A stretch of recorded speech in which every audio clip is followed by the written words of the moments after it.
इस वीडियो में हम ग्लोमेरुलोनेफ्राइटिस के बारे में पढ़ेंगे। इसकी definition, types, causes, pathophysiology, clinical manifestation, diagnostic evolution and management देखेंगे। तो शुरू करते हैं डेफिनेशन से। डेफिनेशन है inflammation of the glomerulus and it's small blood vessels. Inflammation हो जाता है ग्लोमेरुलस में और स्मॉल ब्लड वेसल्स में। अब जो ग्लोमेरुलस होता है वो ये वाला पार्ट होता है, इसमें इन्फ्लामेशन देखने को मिलता है। इसकी कैपिलरीज में और इसका जो बेसमेंट मेम्ब्रेन है उसमें इन्फ्लामेशन देखने को मिलेगा। It is auto immune and paediatric disease. यह ऑटो इम्यून डिजीज़ है और पेडियाट्रिक डिजीज़ है जो कि 5 to 10 ईयर्स के चाइल्ड में ज़्यादा देखने को मिलती है।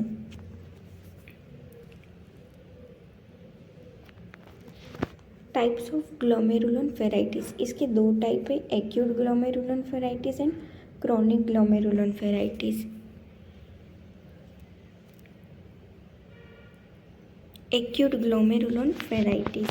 एक्यूट ग्लोमेरुलोनेफ्राइटिस में sudden inflammation of the glomerulus which is caused by the alteration in immune function.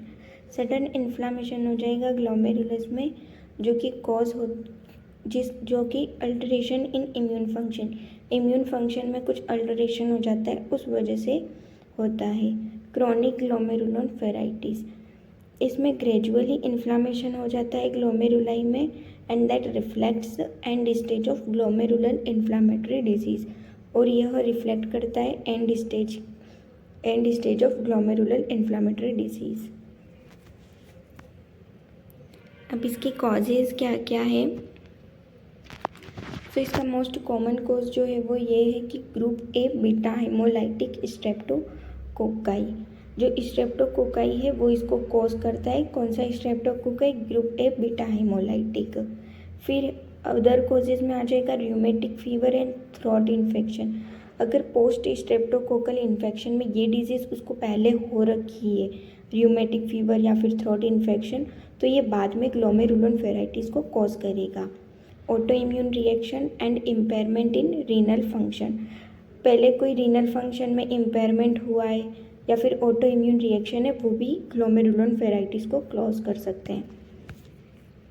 अब है पैथोफिजियोलॉजी। पैथोफिजियोलॉजी में ड्यू टू इटियोलॉजिकल फैक्टर्स, वही फैक्टर्स यही होगा कि group A beta haemolytic streptococci infection हुआ पेशेंट को, फिर उसमें क्या होगा, रिलीज़ होगा स्ट्रेप्टोलाइसिन टॉक्सिन, उस वजह से स्ट्रेप्टोलाइसिन टॉक्सिन रिलीज़ होगा। फिर एंटी स्ट्रेप्टोलाइसिन एंटीबॉडी बनेगी हमारी बॉडी में। Further antigen and antibody complex जो है वो बनेगा, और ये एंटीजन एंटीबॉडी कॉम्प्लेक्स जो है वो डिपॉजिट होगा ग्लोमेरुलाई में, जो कि लीड करेगा ग्लोमेरुलोनेफ्राइटिस को।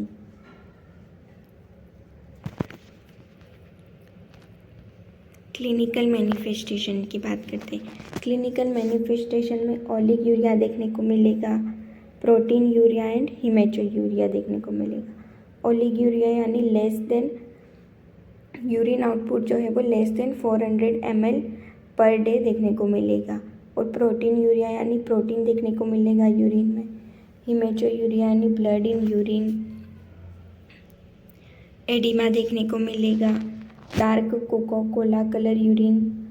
इसका मोस्ट कॉमन साइन अगर कोई पूछे कि कैसे डायग्नोज हो गया है कि ग्लोमेरुलोनेफ्राइटिस इनको हो सकता है, तो dark Coca Cola colour urine अगर पेशेंट को आ रहा है तो इसका मतलब उसको ग्लोमेरुलोनेफ्राइटिस हो सकता है। Abdominal pain, nausea and vomiting, hypertension and increase waste product in blood. अब है डायग्नोस्टिक इवोल्यूशन। डायग्नोस्टिक इवोल्यूशन में history collection and physical examination, फिर रीनल फंक्शन टेस्ट करेंगे जिसमें वेस्ट प्रोडक्ट इंक्रीज देखने को मिलेंगे, ब्लड यूरिया नाइट्रोजन इंक्रीज देखने को मिलेगा, क्रिएटिनिन एंड यूरिक एसिड भी इंक्रीज देखने को मिलेगा। ब्लड यूरिया नाइट्रोजन की नॉर्मल रेंज 10 to 25 mg/dl होती है। क्रिएटिनिन की 0.6 to 1.3 mg/dl होती है, और यूरिक एसिड की 3.5 to 7.0 mg/dl नॉर्मल रेंज होती है। यूरिन एनालिसिस करेंगे। यूरिन एनालिसिस में colour, amount and consistency of urine की देखेंगे। फिर एंटी स्ट्रेप्टोलाइसिन टेस्ट करेंगे, जिसमें चेक करेंगे antibody against streptococci infection. Normal ASO जो होता है वो less than 200 unit per ml होता है। X ray, USG and renal biopsy भी कर सकते हैं। अब है मैनेजमेंट में मेडिकल मैनेजमेंट में कॉर्टिकोस्टेरॉइड देंगे, जिससे इन्फ्लामेशन जो है वो रिड्यूस होगा। इसमें हम डेक्सामेथासोन देंगे। डायूरेटिक्स देंगे। डायूरेटिक्स जो होती है वो यूरिन आउटपुट को इंक्रीज़ करेगी और वेस्ट प्रोडक्ट को रिमूव। यूरिन आउटपुट इंक्रीज़ होगा तो वेस्ट भी बॉडी से बाहर आएंगे। तो इसका एग्जांपल हो जाएगा फ्रूसेमाइड, जिसका अदर नाम जो है वो लैसिक्स भी होता है। एंटीबायोटिक थेरेपी देंगे, जिसमें penicillin, amoxicillin and other antibiotics prefer करेंगे।